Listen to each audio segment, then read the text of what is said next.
इस टेस्ट को परफॉर्म करने का जो मकसद है, जो पर्पज़ है, वो इस स्लाइड में हम डिस्कस करते हैं। Reticulocyte are immature red cell. Reticulocyte immature red cells होते हैं। Reticulocyte numbers increase when there is an increase in erythropoietic activity. जब एरिथ्रोपोइटिक जो रेड ब्लड सेल बनने की एक्टिविटी है वो इंक्रीज हो जाए तो रेटिकुलोसाइट काउंट भी इंक्रीज हो जाते हैं। Reticulocyte count assess bone marrow activity, example whether there is an effective erythropoietic response when there is a reduction in the number of red cells due to hemolysis or hemorrhage।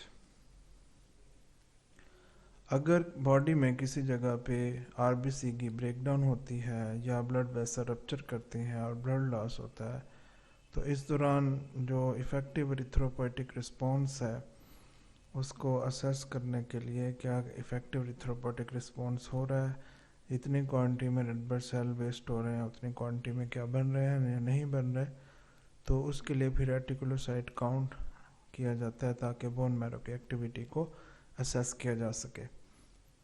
Reticulocyte count is also of value in monitoring the erythropoietic response of an anaemic patient following treatment.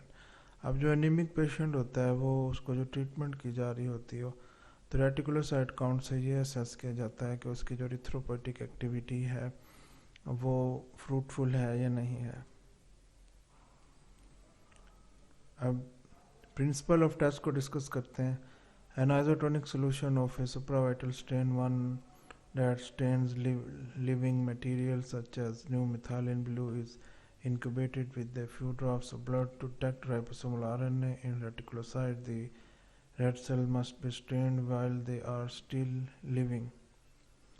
अब ये जो red blood cell है इसमें जो reticulocyte है वो एक living होते हैं और उनको न्यू मिथाइलिन ब्लू उसके साथ स्टेन है जिसके साथ ब्लड को इसके अंदर डाला जाता है और इनक्यूबेट किया जाता है। तो इसके अंदर जो राइबोसोमल आरएनए होता है रेटिकुलोसाइट में वो स्टेन हो जाता है। A thin preparation is made and the reticulocyte counted microscopically. Reticulocytes are recognized by the violet blue stained granules of ribosomal RNA. They contain the reticulocyte count is expressed as a percentage or preferably in absolute numbers when an electronic analyzer RBC count is available. अब ये जो solution prepare हो जाएगा जिसके अंदर new methylene blue है, blood भी है, तो उससे एक थिन स्लाइड बना ली जाएगी, थिन प्रिपरेशन कर ली जाएगी। उसके बाद माइक्रोस्कोप में इसको देखा जाएगा। अब ये जो रेटिकुलोसाइट है इसके जो ग्रैन्यूल्स हैं वो वॉयलेट ब्लू स्टेन लेंगे। अब ये ग्रैन्यूल्स राइबोसोमल आरएनए होते हैं। रेटिकुलोसाइट काउंट इसको परसेंटेज में एक्सप्रेस किया जाता है और जो प्रेफर प्रोसीजर है उसमें एब्सोल्यूट नंबर रेटिकुलोसाइट काउंट का देखा जाए और उसके लिए रेड ब्लड सेल काउंट का भी होना ज़रूरी है।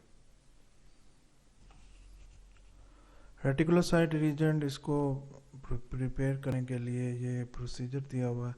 अब न्यू मिथाइलिन ब्लू है, ये 1% वेट बाय वॉल्यूम प्रिपेयर की जाती है। 100 ml रीजेंट रेटिकुलोसाइट का बनाना हो तो उसके लिए न्यू मिथाइलिन ब्लू ये 1.0 ग्राम होगी, सोडियम स्ट्रेट 0.6 ग्राम, सोडियम क्लोराइड 0.7 ग्राम और डिस्टिल वाटर 100 ml। अब ये वाली चीज़ें इतनी क्वांटिटी में रिक्वायर होंगी तो 100 ml रेटिकुलोसाइट रीजेंट बन जाएगा। सोडियम स्ट्रेट और सोडियम क्लोराइड को जितना ये इधर क्वांटिटी लिखी है उस हिसाब से उसको ले लें।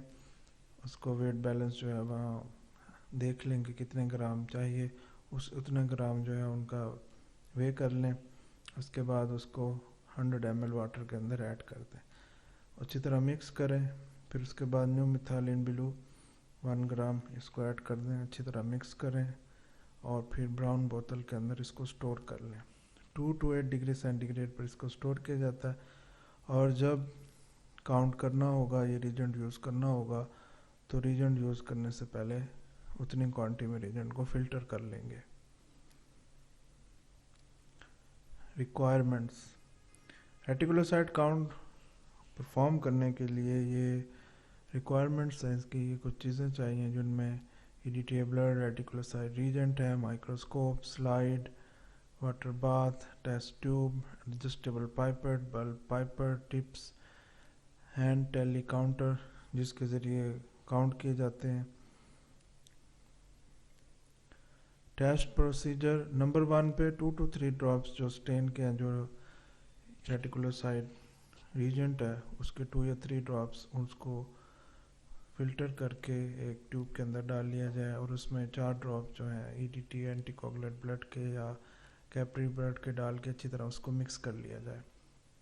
उसके बाद रूम टेम्परेचर पर 20 मिनट के लिए पड़ा रहने दें या फिर 10 से 15 मिनट के लिए 35 to 37 degree centigrade water bath में ट्यूब को रख दें। इसके बाद इसको मिक्स करें प्लास्टिक बल्ब पाइपेट से या कैपलरी से, और उसके बाद एक ड्रॉप लेके उसको स्लाइड के ऊपर स्प्रेड कर लें और एक थिन फिल्म बना लें। इसी तरह एक और ड्रॉप लें, दूसरी स्लाइड के ऊपर डालें और उसको प्रिपेयर कर लें। इस तरह 2 स्लाइड्स थिन फिल्म वाली बन जाएंगी। उसके बाद रेटिकुलोसाइट काउंट माइक्रोस्कोपिकली आप उसको काउंट करें। स्लाइड को माइक्रोस्कोप में लगाएं और 10x ऑब्जेक्टिव पे इसको असेस करें। अब इसमें जो आयरस डायफ्राम कंडेंसर होगा वो रिड्यूस कर दें इसको, और फिर देखें कि किस एरिया में रेड ब्लड सेल की डिस्ट्रीब्यूशन अच्छी है, वो वाला एरिया सेलेक्ट करें और फिर उसके बाद इसको ऑयल डालें और ऑयल इमर्जन पे इसको शिफ्ट कर लें।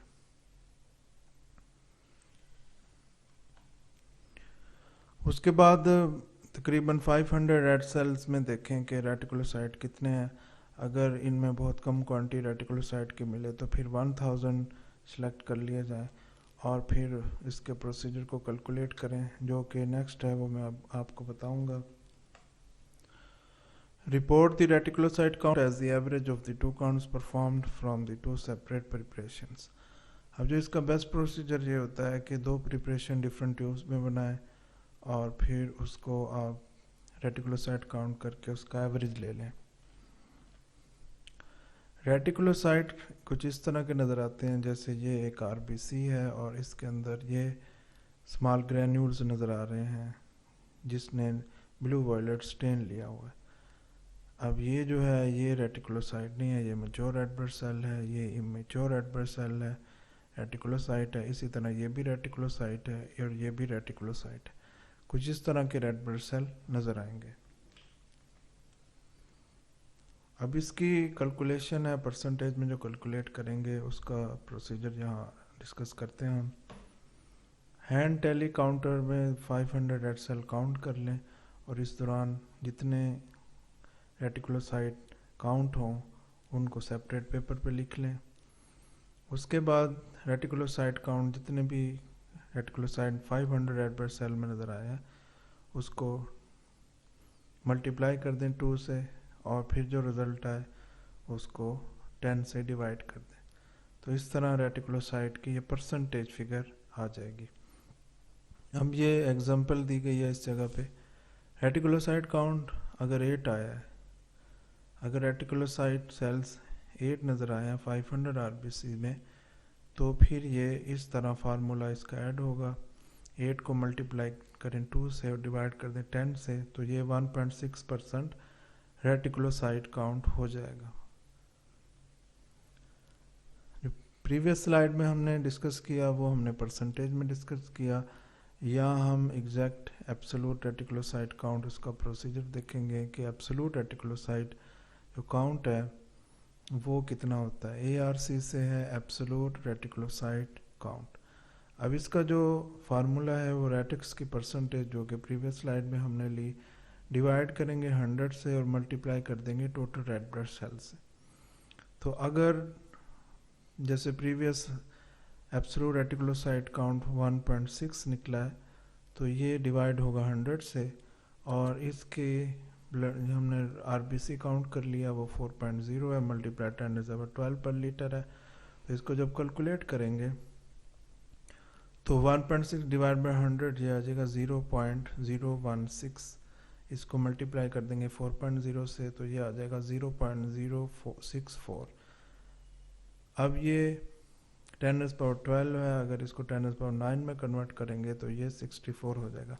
तो तो ये एब्सोल्यूट रेटिकुलोसाइट काउंट आ जाएगा 64।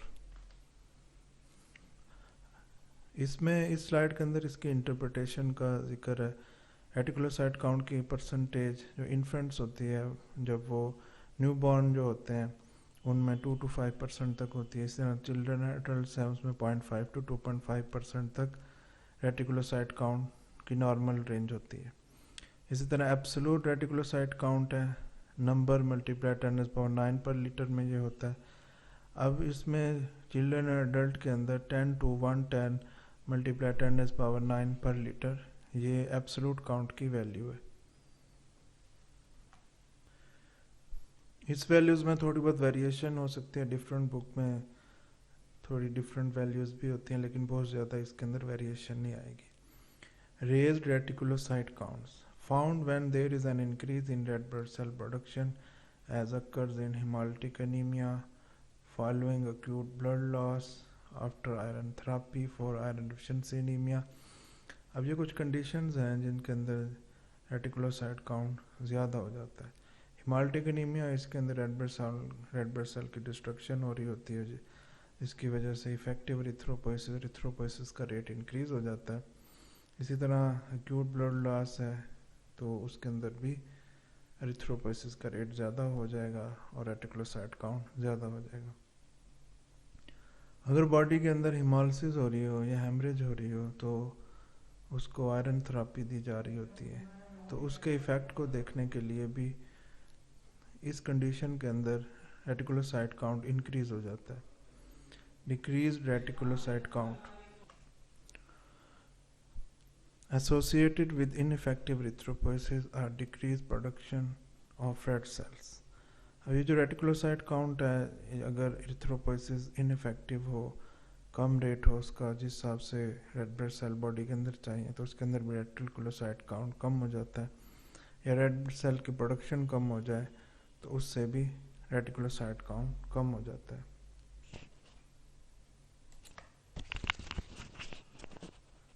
Sources of error. Reticulocyte count, इसको जब काउंट करेंगे तो कुछ इसके अंदर ऐसे एरर भी आ सकते हैं जिसकी वजह से हो सकता है काउंट ठीक ना हो। Not mixing adequately the stain blood prior to making the blood film. Blood film जो बनानी है तो हो सकता है कि अच्छी तरह स्टेन और ब्लड मिक्स ना हुआ हो, अच्छी तरह मिक्स कर लेना चाहिए। Not counting the cells accurately और counting too few cells. Reticulocyte या तो उसको कम काउंट किया जाए या आरबीसी को भी रेटिकुलोसाइट काउंट कर लिया जाए, या बहुत कम सेल्स काउंट किए जाएं तो उससे भी रिजल्ट ठीक नहीं आएगा। Using stain which has become contaminated and has not been filtered before use. ऐसी स्टेन यूज़ करना जो कि कंटेमिनेटेड हो गई हो या फिल्टर नहीं हुई हो इस्तेमाल से पहले, तो उससे भी हो सकता है कि रिजल्ट सही ना आए। Confusing hands bodies are precipitated stain for the reticulin of reticulocyte। Hands bodies है उसको रेटिकुलोसाइट समझ लेना, बाज़ का हैंड्स बॉडीज में जो रेड ब्लड सेल के अंदर नज़र आ रही होती हैं तो उसको रेटिकुलोसाइट समझ लेना, उससे भी कंफ्यूजिंग हो सकती है, रेटिकुलोसाइट काउंट पर इफेक्ट हो सकता है। इसके अलावा precipitated stain reticulin of reticulocyte, stain precipitated नज़र आ जाए तो उससे भी ये समझा जा सकता है कि ये रेटिकुलोसाइट है।